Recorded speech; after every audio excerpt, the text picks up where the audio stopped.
I mean, obviously we came together, we got traded for each other. So, it's been a lot of talk about me and him, but we have a good relationship, a lot of respect for him.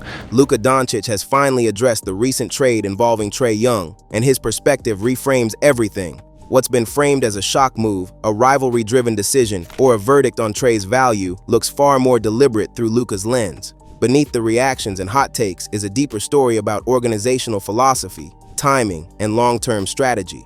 And Luka's words quietly expose why this trade was never as simple as the headlines made it seem. Draft night reality check.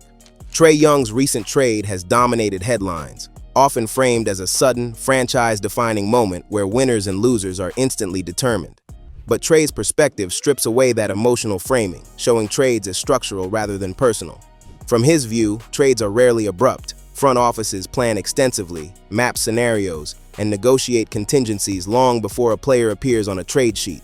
Being traded reflects organizational strategy more than personal judgment, reframing the move as part of a calculated chess match rather than a rejection of talent. Honestly, my first and the moment was when my first game. I didn't play for 5-6 games. I don't know exactly how much, but the way they received me, the fans, the team, it was unbelievable. In that moment, I felt something different, so I was really excited. Front offices weigh a wide array of variables: player skill, roster fit, cap space, timelines, and risk management. Atlanta's decision to move Trae was less about doubting his ceiling and more about reallocating assets to align with long-term objectives. Trades are designed to balance immediate impact and future optionality, and the apparent drama of headlines masks extensive planning behind the scenes. Trae's measured response underscores that player value is inseparable from systems, opportunities, and organizational philosophy. Understanding trades this way shifts the focus from personal narratives to structural alignment and strategy, highlighting that long-term outcomes depend on context and execution rather than momentary perception or media framing. The question isn't whether Trae Young was traded too soon or if the move reflects his talent. It's how organizational context, system fit, and strategic timelines shape both his opportunities and the perception of his performance. 2 stars, 2 timelines. Trae Young's career in Atlanta has unfolded within a unique organizational timeline that combined opportunity with experimentation. From the outset, the Hawks positioned him as a central figure, but they balanced that with roster turnover, coaching changes, and shifting strategic priorities. While Trae consistently performed at an elite level, the perception of his achievements was influenced by Atlanta's transitional environment. Successes were often evaluated against broader team reconstruction goals rather than purely individual performance, complicating how fans and media interpreted his contributions. It bothers me just because, I just love playing. I love playing basketball. I know he does, so. His new team presents a dramatically different context. Organizational alignment, system clarity, and consistent coaching provide him with an environment that is designed to amplify his skills immediately. Roles are defined, offensive schemes are tailored, and leadership authority is clear, offering a structural boost to both on-court performance and perception. This contrast illustrates a fundamental truth about the NBA. Player success is inseparable from the context in which it occurs. A player can thrive under the right system or struggle when misaligned, regardless of innate talent.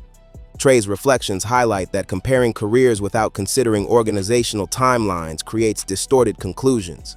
Atlanta's approach emphasized flexibility, experimentation, and optionality, whereas his new team prioritizes immediate alignment and clarity. Evaluating the trade as a simple win or loss misses this nuance. Instead, it should be seen as a recalibration of opportunity. 2 parallel experiments conducted under very different circumstances. Context, system fit, and strategic philosophy shape outcomes as much as individual skill, demonstrating why structural alignment often dictates how talent is perceived and utilized over time. So that's the context behind how Trae's career unfolded under different organizational timelines. But it means the trade's impact can't be measured solely by immediate performance or perception, and it raises a bigger question: what exactly did Atlanta gain from the deal beyond Trae himself, and how does that shape long-term strategy? So let's go to the pick that changed the math. The pick that changed the math. A critical aspect of Trae Young's trade that often gets overlooked is the return package, including draft picks, young talent, and salary flexibility, which fundamentally shapes the calculus of the deal.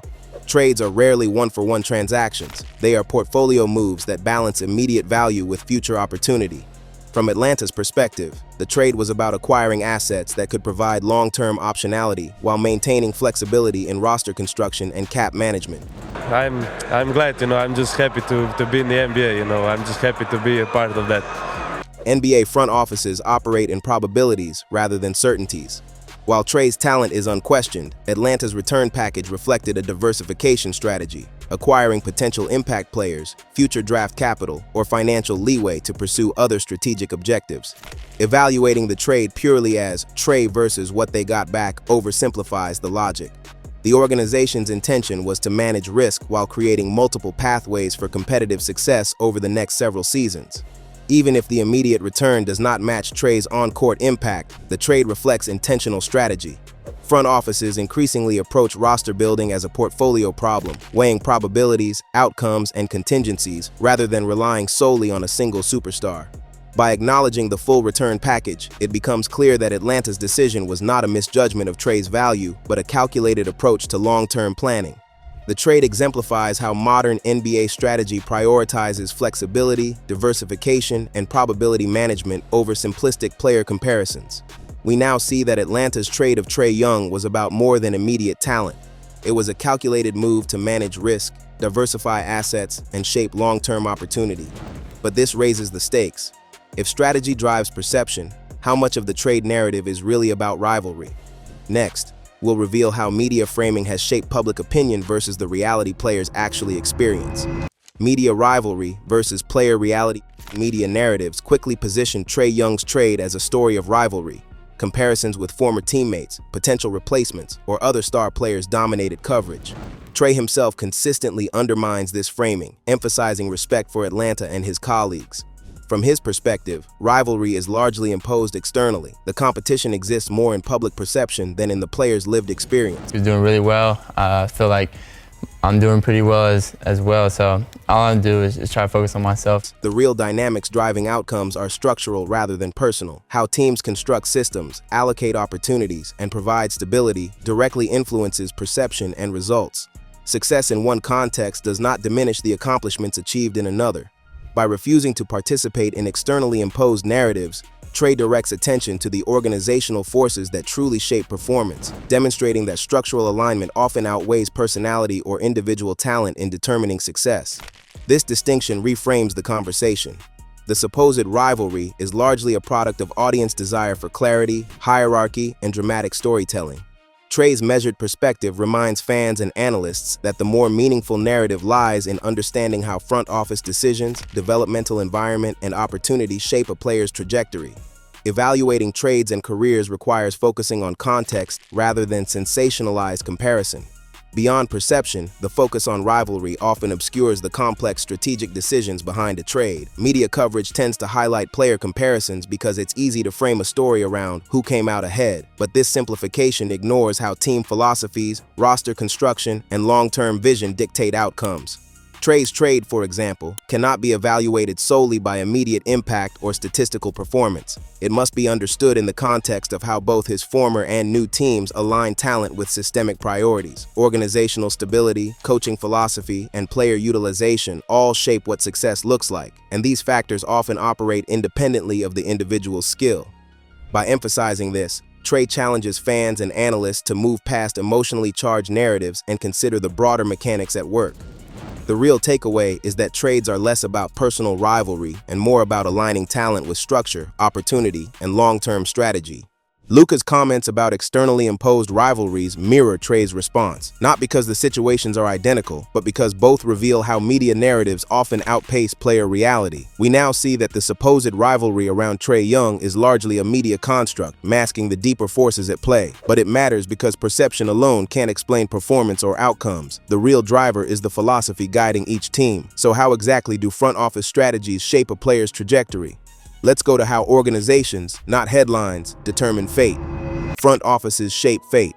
In professional basketball, front offices don't just acquire players, they acquire philosophies.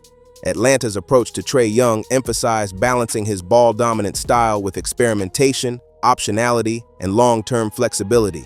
His new team, by contrast, provides alignment, clarity, and a system explicitly designed to maximize his strengths.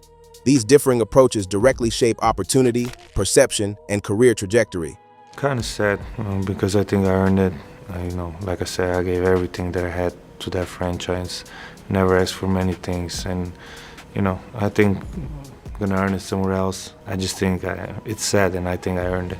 Trae's reflections highlight the inseparability of player performance and organizational context.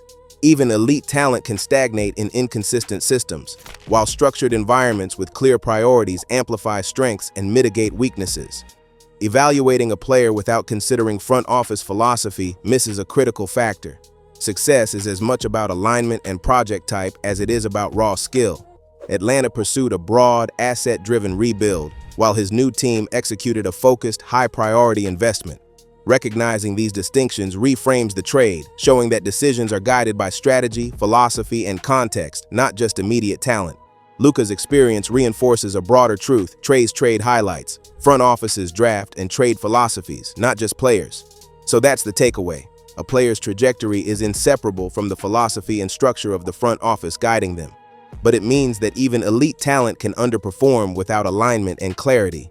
And it raises a bigger question: how does this shift in environment affect Trae Young's leadership and on-court influence? So let's go to leadership under different lights. Leadership under different lights. Leadership is often cited as a key differentiator between NBA stars, but Trae Young's career shows it is situational, not purely intrinsic. In Atlanta, frequent roster turnover, coaching changes, and strategic experimentation complicated his authority. Even at an elite level, perception of his leadership was fragmented due to structural uncertainty. I feel like, I hate comparisons. I don't like my type of mentality. I don't like comparing people. I don't think I know it's a part of everybody's nature, and that's what we're going to do as basketball fans and all that, but his new team provides a reset. With consistent empowerment, defined roles, and organizational clarity, Trae can exert leadership more visibly and effectively. Leadership, therefore, depends on opportunity, context, and alignment between player and organization. Trae's experience underscores a broader principle: even top talent requires supportive systems to thrive. In Atlanta, changes diluted his authority, making his impact harder to recognize. Now, with stability and clear responsibilities, he can translate talent into decisive team guidance. Leadership emerges at the intersection of skill, opportunity, and organizational alignment, highlighting how structure shapes a star's influence. Luka's comments about structure and empowerment weren't about Trae directly, but they illuminate why leadership is often misjudged when context changes. Moreover, Trae's situation underscores that leadership in the NBA is dynamic and context-dependent. Even the most skilled players cannot fully exert influence without supportive systems, consistent roles, and trust from coaches and teammates. In Atlanta, frequent changes diluted his authority, making it harder for fans and analysts to recognize his leadership impact. Now, with a stable environment and clearly defined responsibilities, Trae can translate his talent into decisive team guidance. This shift demonstrates that leadership is not purely innate. It emerges at the intersection of skill, opportunity, and organizational alignment, revealing the structural factors that truly shape a star's influence. So that's the takeaway. Trae's leadership potential is shaped as much by organizational structure as by individual talent, but it means that even elite players need the right environment to fully influence their team. And it raises a bigger question: how will these structural factors determine how history ultimately judges this trade? So let's go to how history will judge it. How history will judge it. Trades are rarely settled in real time, and Trae Young's move will ultimately be evaluated as a case study rather than a single moment. Immediate headlines simplify the narrative into binary win or loss judgments, but Trae emphasizes the importance of context, execution, and organizational philosophy in shaping outcomes over time. at the end of the day, we're still playing basketball, and for me, whoever's on the court, I'm going to try to compete and try to help my team win. So it's definitely a little different at first, but once the game gets started, it's just basketball from there. Atlanta's long-term success will be measured by how effectively their returned assets contribute to the rebuild, while Trae's new team will be evaluated based on how well they maximize his prime, construct complementary talent, and adapt to evolving competition. Individual performance is critical, but legacy emerges from organizational follow-through as much as player excellence. Trae's reflections remind observers that NBA history is cumulative and context-driven. Trades that appear lopsided in the short term can look balanced years later. Evaluating this trade requires patience and a focus on alignment, adaptability, and strategy. emphasizing that long-term outcomes and structural context matter far more than immediate headlines or media narratives. Luka Dončić didn't influence Trae Young's trade, but his perspective helps explain why it happened the way it did. What looks emotional from the outside is often calculated inside front offices. And as Trae's next chapter unfolds, it won't be Luka's words that decide the verdict. It will be execution, alignment, and time. Before you go, remember, Trae Young's recent trade is still being analyzed and debated across the NBA. What started as a strategic roster decision continues to shape careers, team futures, and how success is measured on and off the court. Luka Dončic's perspective exposes the deeper truths behind the headlines, showing that trades are about strategy, opportunity, and organizational philosophy, not just talent comparisons. If you want every update, every overlooked detail, and the full context of how this trade will ultimately be remembered, hit subscribe and turn on notifications. The final verdict is still being written.